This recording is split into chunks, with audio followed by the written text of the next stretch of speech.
Misiones, tierra fértil, tierra santa, cuna de barrios, el famoso Mangoré, tierra que alberga las misiones jesuitas de un gran legado cultural de Imaguaré, bordeada de arroyuelos y humedales, de arrozales, Manduyu y Tacuaré.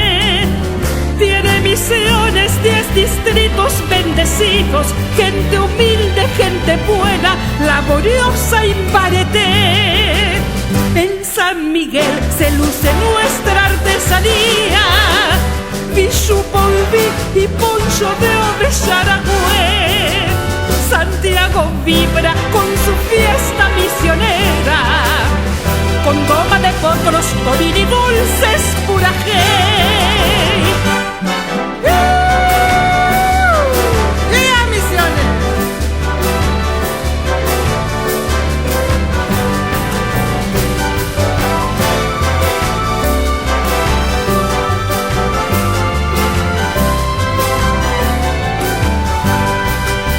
San Juan Bautista, Santa Rosa y San Ignacio, Santa María, San Patricio y Yavetri. Villa Florida de blancas playas, un paraíso, y en sus orillas le canta dulce el Tebicuaré. Ayolas es crisol de fuerza y esperanza, ciudad pujante bajo el sol de la amistad.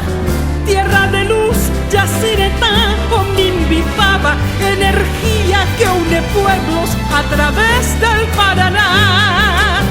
Tañarandú en Semana Santa es admirada, es una estampa fiel de religiosidad.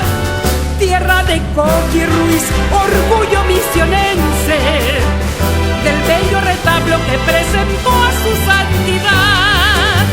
Y allí Francisco bendijo a